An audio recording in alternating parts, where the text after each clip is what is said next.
جس کو یہ اپنے لیے آسان سمجھ رہے ہوتے ہیں وہ کام ان کے لیے مشکل ہوتا ہے، اور جو چیزیں اللہ نے آسان کر دی ہیں وہ بہرحال آسان ہوتی ہیں۔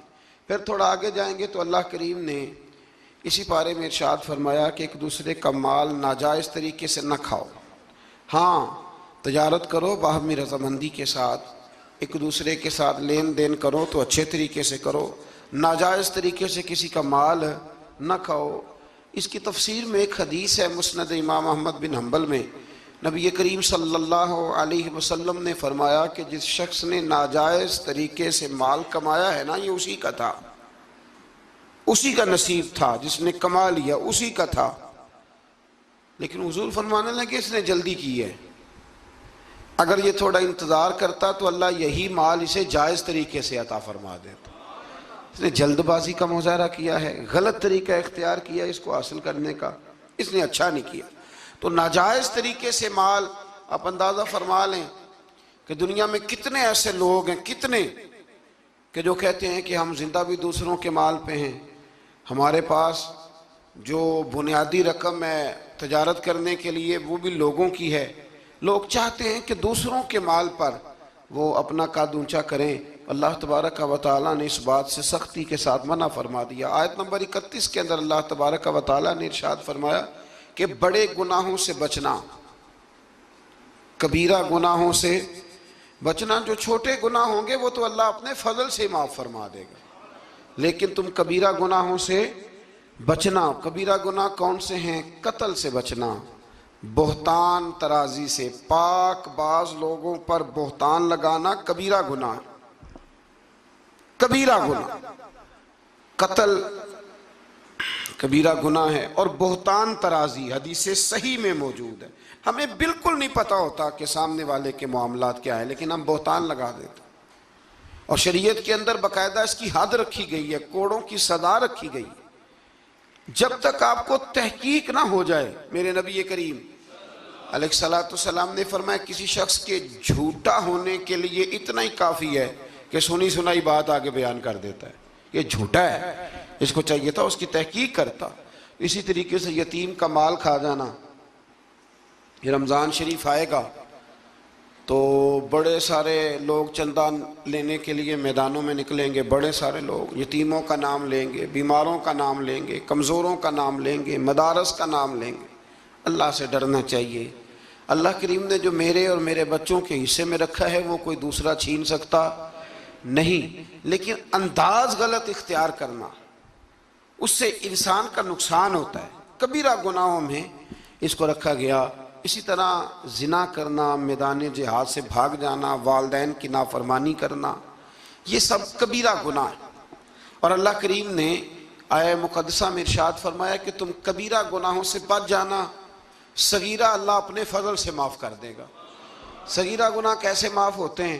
نبی کریم علیہ السلام نے فرمایا تم فرض نماز کے بعد نا 33 بار سبحان اللہ پڑھو، 33 بار الحمدللہ، اور 34 بار اللہ اکبر پڑھو۔ یا رسول اللہ کیا ملے گا؟ فرمایا تمہارے گناہ اگر سمندر کی جھاگ کے برابر بھی ہوئے تو اللہ اپنے فضل سے معاف فرما دے گا۔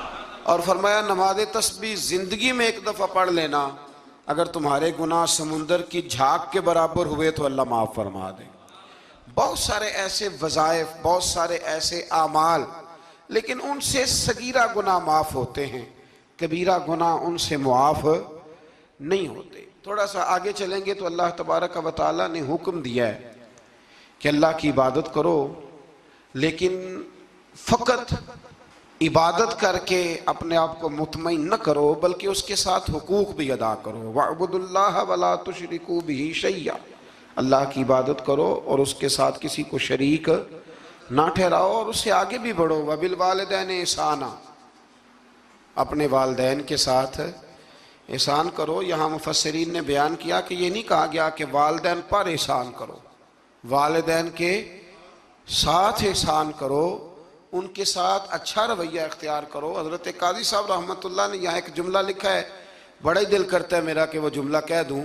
قاضی صاحب فرمایا کرتے کہ نیکی کا بدلہ نیکی، یہ جزا فرماتے ہیں جو احسان ہوتا ہے نا، یہ سامنے والے نے جتنی نیکی کی ہو اس سے بڑھ کر اس کے ساتھ کرنے کو احسان کہتے ہیں تو آپ فرماتے ہیں کہ اگر اماں تیرے لیے ایک رات بیدار رہی ہے تو کوشش کر تو 2 راتیں رہا کر، اور اگر والد نے اپنی زندگی کے 30 سال تجھے دیے ہیں تو 2 دعا کر کہ کم از کم تو 35 سال اللہ تجھے توفیق دے تو ان کی خدمت کرے۔ پھر آگے ارشاد فرمایا کہ وَبِذِي الْقُرْبَى وَالْيَتَامَى وَالْمَسَاكِينِ وَالْجَارِ ذِي الْقُرْبَى وَالْجَارِ الْجُنُبِ وَالصَّاحِبِ بِالْجَنبِ وَابْنِ السَّبِيلِ، فرمایا یہ ایک لسٹ ہے، ان سب کے ساتھ اچھا سلوک کرو، والدین کے ساتھ بھی، قریبی رشتہ داروں کے ساتھ بھی، یتیموں کے ساتھ بھی، مسکینوں کے ساتھ بھی، پڑوسیوں کے ساتھ بھی، اور وہ پڑوسی جو رشتہ دار ہوں اور وہ پڑوسی جو رشتہ دار نہ بھی ہوں، اور وہ جو تمہارے مجلس کے ساتھی ہیں، کلاس فیلو ہیں، دفتر کے ساتھ رہنے والے ہیں،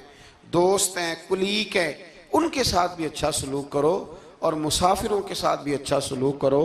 وَمَا مَلَكَتْ أَيْمَانُكُمْ، اور وہ جو تمہارے قبضے میں ہیں، تمہارے داہنے ہاتھ جن کے مالک ہوئے، یعنی جو تمہارے ملازم ہیں، جو تمہارے غلام ہیں، ان کے ساتھ بھی سلوک۔ اور ہمارا سارا جو غصہ ہے وہ نکلتا ہی ملازموں پہ ہے، سارا غصہ ملازموں پہ نکلتا ہے۔ خدا نہ کرے کوئی ایسا وقت آئے، ورنہ لوگ کیا کرتے ہیں کہ جو غصہ کسی اور کا ہوتا ہے وہ بھی جانے کس عمر میں جائے گی یہ عادت میری، روٹھنا اس سے تو غیروں سے الجھتے پھرنا، یعنی غصہ کسی اور کا اور نکل۔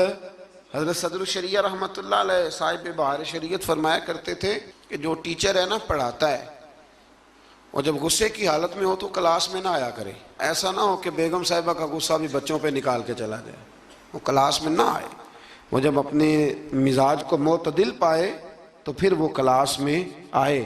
اللہ تبارک و تعالیٰ نے اس آیت میں وہ سارا چارٹر دیا، وہ لسٹ دی، یہ وہ سارے لوگ ہیں جن کے ساتھ تم نے اچھا سلوک کرنا ہے۔ اور آخر میں فرمایا ان اللہ لا يحب من کان مختالا فخورا، فرمایا اللہ تعالیٰ پسند نہیں کرتا اس شخص کو جو مغرور بھی ہو، فخر کرنے والا بھی ہو، متکبر ہو، ایسے لوگوں کو اللہ مختالا فخورا، اللہ اس آدمی کو جو متکبر ہے، جو اتراتا ہے، اس کو اللہ پسند نہیں کرتا۔ تو پیچھے حقوق کا بیان تھا، تو آخر میں فرمایا کہ تکبر کرنے والے اللہ کو پسند، اس کا مطلب ہے حقوق وہ بندہ عطا نہیں کرتا جو متکبر ہوتا ہے، جس میں عاجزی ہوتی ہے نا، وہ ماں باپ کے حق میں بھی اچھا ہوتا ہے، وہ رشتہ داروں کے حق میں بھی، مسکینوں کے حق میں بھی، کلاس فیلو کے حق میں بھی، یہ اللہ کریم نے بیان کر دیا۔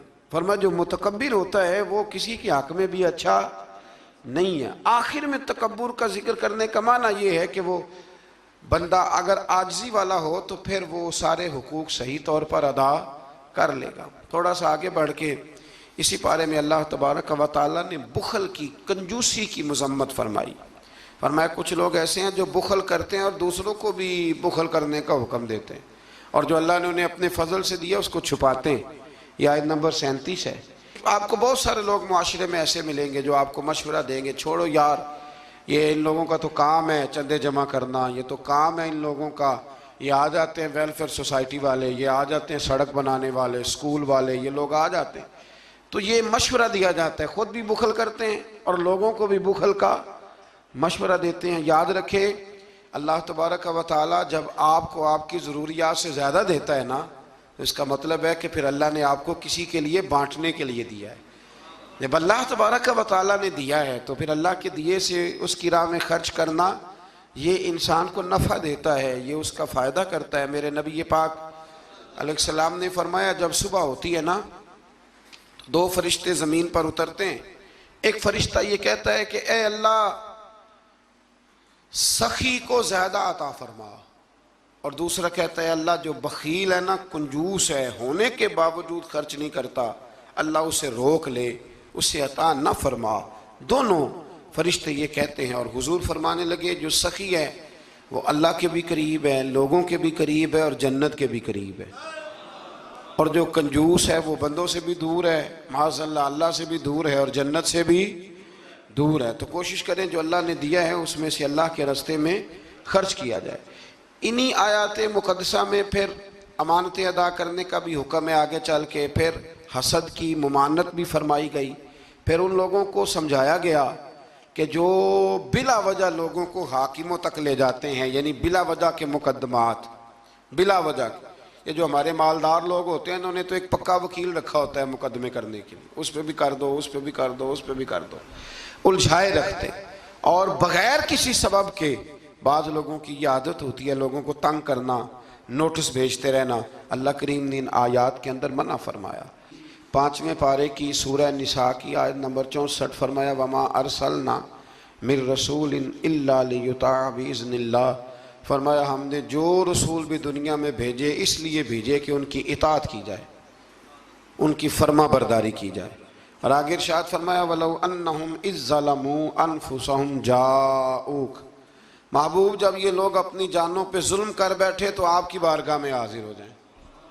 وَلَوْ أَنَّهُمْ إِذ ظَّلَمُوا أَنفُسَهُمْ جَاءُوكَ، محبوب جب یہ اپنی جانوں پہ ظلم کریں تو آپ کی بارگاہ میں حاضر ہو جائیں۔ ظلم سے مراد جب گناہ کر بیٹھے پھر کیا کریں؟ فَاسْتَغْفَرُ اللَّهَ، اللہ سے معافی مانگیں، وَاسْتَغْفَرَ لَهُمُ الرَّسُولُ، اور رسول بھی ان کی سفارش کر دیں، لَوَجَدُ اللَّهَ تَوَّابًا رَحِيمًا، تو یہ ضرور اللہ کو توبہ قبول کرنے والا اور رحم کرنے والا پائیں گے۔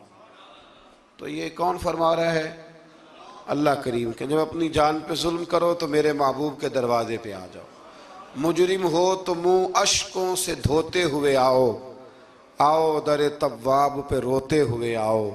قرآن میں موجود ہے توبہ کا طریقہ، سرکار کی دہلیز سے ہوتے ہوئے آؤ۔ اب کچھ لوگ یہاں اپنی مرضی کی تشریح بھی کرتے ہیں، کچھ لوگوں کا مزاج بن جاتا ہے، وہ کہتے ہیں جی پہلے تو کہنے لگے کہ اس آیہ مبارکہ کے مفاہیم ہی کچھ اور ہیں، پھر جب امت نے زیادہ بیان کیا تو کہنے لگے یہ حضور کی حیات ظاہرہ تک تھی۔ تو میں نے کہا یہ کہاں لکھا ہوا ہے؟ قرآن مجید میں کہاں لکھا ہوا ہے؟ اللہ پاک نے تو مطلق کہہ دیا کہ جب بھی ظلم کرو تو میرے محبوب کی بارگاہ میں، چاہیے تھا نا کہ جو تشریح تم کر رہے ہو اللہ کریم انہی الفاظ کے ساتھ بیان فرماتے کہ زندگی میں جانا بعد از وصال نہ جانا۔ تو جب اللہ کریم نے اس حکم کو مطلق رکھا، مسند امام احمد بن حنبل میں حدیث ہے، خلیفہ عبد الملک بن مروان کہتا ہے کہ میں رات کے وقت نا نبی کریم علیہ السلام کے روضہ اطہر کی طرف نکلا تو میں نے ایک شخص کو نا حضور کی قبر انور پر لیٹے ہوئے دیکھا، اور کس طرح لیٹے تھے کہ اپنے رخسار نبی پاک علیہ السلام کی قبر کے ساتھ وہ رگڑ رہے تھے۔ تو کہتے میں نے ان کو ٹھوکر ماری، میں نے کہا تمہیں پتہ ہے تم کیا کر رہے ہو؟ کہتے ہیں جب انہوں نے چہرہ اٹھایا تو میں حیران ہی ہو گیا کہ وہ عام آدمی نہیں، وہ تو حضرت ابو ایوب انصاری ہیں، اور کہنے لگے مجھے پتہ ہے میں کیا کر رہا ہوں، میں کسی بت اور پتھر کے پاس نہیں آیا، میں اپنے رسول کے پاس حاضر ہوا، حضرت ابو ایوب انصاری۔ یہ انداز دیا ہے ہمیں سے آپا نے۔ حضرت مولا کائنات شیر خدا علی المرتضیٰ رضی اللہ تعالیٰ عنہ فرماتے ہیں حضور کے وصال کو تیسرا دن تھا، بڑی تکلیف تھی، بڑا غم تھا، دکھ ابھی تازہ تھا، میں حضور کی قبر انور سے تھوڑے سے فاصلے پر بیٹھا تھا، امام قرطبی نے اس کو لکھا ہے۔ تو کہتے ہیں ایک شخص آیا اور مجھ سے آ کے پوچھتا ہے کہ نبی پاک علیہ السلام کہاں ہیں؟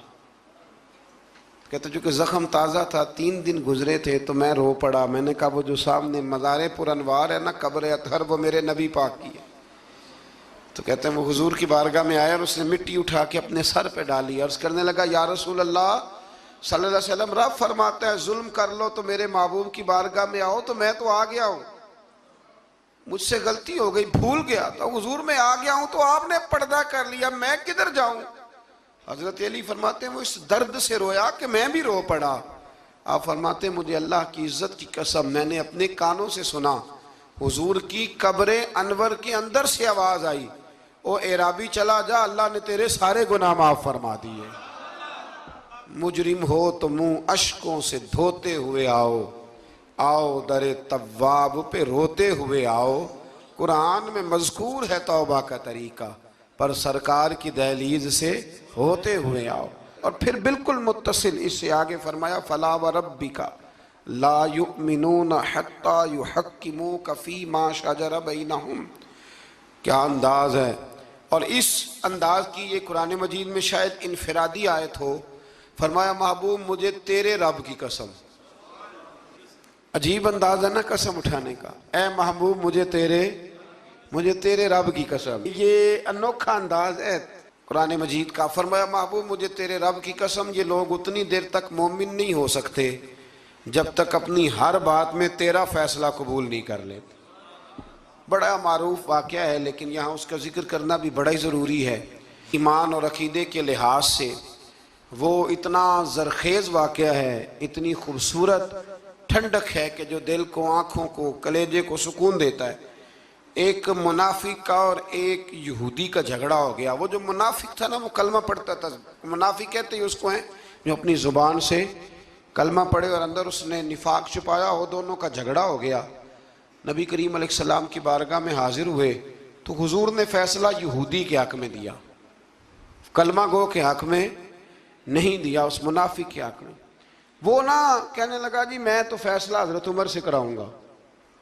وہ حضرت عمر فاروق کے پاس گئے اور جا کر کے کہا کہ یہ ہمارا معاملہ ہے تو فیصلہ کر دے۔ جناب عمر بات سننے لگے تھے کہ وہ یہودی بولا، کہنے لگا عمر ایک بات کا لحاظ کر لینا کہ نبی کریم کی بارگاہ میں یہ بات پہلے سے طے ہو چکی ہے اور حضور نے میرے حق میں فیصلہ دے دیا ہے، پر یہ کلمہ پڑھ کے کہتا ہے کہ میں نے عمر سے فیصلہ کرانا ہے، میں معاذ اللہ حضور کے فیصلے کو نہیں مانتا۔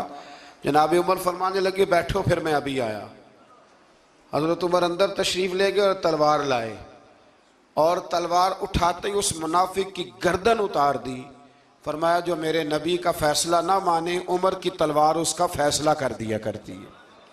شور ہو گیا جیسے آج لوگ شور کرتے ہیں، کلمہ گو کو ایسے کہہ دیا، کلمہ گو کو یہ، وہاں بھی شور ہو گیا کہ کلمہ گو مار دیا جی عمر نے، کلمہ پڑھنے والا مار دیا، کلمہ پڑھنے والا مار دیا، مسلمان مار دیا، وہ تو کلمہ پڑھتا تھا۔ جب بہت شور ہوا تو اللہ تعالیٰ نے قرآن مجید کی یہ آیت نازل فرمائی، فرمایا محبوب کون سا کلمہ اور کون سا اس کا ایمان؟ ایمان تو تب مکمل ہوگا جب تیرے فیصلے قبول کرے گی۔ کلمہ پڑھنے سے تھوڑی ایمان مکمل ہوگا جب تک تیرا فیصلہ ہی قبول نہیں کرتے۔ تو جس کا رب ہی ایمان قبول نہ کرے، لوگوں کو کیا ضرورت ہے شور کرنے کی کہ بڑا ایمان والا ہے؟ اللہ ہی جس کا ایمان قبول نہ کرے۔ تو میرے عزیز دوستو، اللہ تبارک و تعالیٰ نے آگے چل کے پھر اس گروہ کا ذکر بھی اسی سورہ مبارکہ میں اور اسی پارے میں بیان فرمایا جس گروہ کے رستے پر چلنے کی ہم ہر نماز میں دعا مانگتے ہیں، انعم اللہ علیہم من النبیین والصدیقین والشہداء والصالحین۔ فرمایا وہ جو تم ہر نماز میں کہتے ہو نا صراط الذین انعمت علیہم، تو انعام یافتہ لوگ اس سورہ مبارکہ نے آیت نمبر 69 میں بیان کیے۔ فرمایا وہ انبیاء ہیں، صدیقین ہیں، شہداء ہیں، صالحین ہیں، اور انداز دیکھیے کتنا شاندار ہے قرآن کا۔ فرمایا وَحَسُنَ أُولَئِكَ رَفِيقًا، فرمایا یہ کتنے اچھے ساتھی ہیں، وَحَسُنَ کتنے حسین دوست ہیں، یہ ان سے دوستی کرو، ان سے دوستی، یہ بڑے حسین لوگ ہیں، بڑے حسین انبیاء، صدیقین، شہداء اور صالحین۔ تو اللہ تبارک و تعالیٰ نے پھر طاغوت کے رستے پر چلنے سے منع فرمایا اور اپنے رستے پر چلنے کا حکم دیا۔ ایک آیہ کریمہ اور پڑھتا ہوں اور بات کو سمیٹتے ہیں۔ اسی قرآن مجید کی سورہ نساء میں اسی پارے میں آیت نمبر 82 میں اللہ کریم نے قرآن کی، اسلام کی اور دین کی ایک اور صداقت کو بیان کیا۔ فرمایا افلا یتدبرون القرآن، کیا یہ لوگ قرآن میں غور نہیں کرتے، تدبر نہیں کرتے، توجہ نہیں کرتے قرآن میں؟ فرمایا وَلَوْ كَانَ مِنْ عِنْدِ غَيْرِ اللَّهِ، اگر یہ اللہ کے علاوہ کسی اور کی طرف سے ہوتا لَوَجَدُوا فِيهِ اختلافاً كَثِيرًا، تو یہ اس میں بڑا سخت اختلاف پاتے، یہ اس میں پاتے کہ بہت ساری جگہوں پہ متضاد باتیں ہیں، کہیں کچھ کہا جا رہا ہے اور کہیں کچھ کہا جا رہا ہے۔ قرآن مجید ایک دم نہیں آیا، جو کتاب ایک دم لکھی جاتی ہے نا اس میں اختلاف نہیں ہوتا، 23 سالوں میں آیا ہے۔ لیکن جو بات پہلے دن بیان ہو رہی تھی غار حرا میں، آخری دن حجت الوداع میں بھی وہی بات بیان ہو رہی ہے، تو سمجھ لیں کہ جب 23 سالوں کے اندر ایک جملے کا، ایک فکرے کا تضاد قرآن میں نہیں آیا تو پھر یہ کسی غیر کا کلام نہیں، یہ اللہ ہی کا کلام ہے۔ تو قرآن مجید میں الحمد سے لے کر والناس تک کسی بات میں کوئی تضاد نہیں۔ آج بھی کئی کتابیں بڑے بڑے زبردست لوگ لکھتے ہیں، بڑے بڑے اچھے ادیب لکھتے ہیں، بڑے بہترین صاف ستھرے قلم والے لوگ جن کو شستہ لکھنا آتا ہے، صاف ستھرا لکھتے ہیں، شعر و شاعری سے ان کا اچھا شغف ہوتا ہے، لیکن ان کے نظریے کی کئی دفعہ سمجھ نہیں آتی، پہلے صفحے پہ کچھ اور کہہ رہے ہوتے ہیں، بیچ میں جا کے وہ لفظوں کا ہیر پھیر تو ٹھیک ہوتا ہے لیکن جملوں کی کوئی ترتیب نہیں ہوتی۔ بڑے بڑے عمدہ لوگ آپ کو ملیں گے کہ ان کی باتوں میں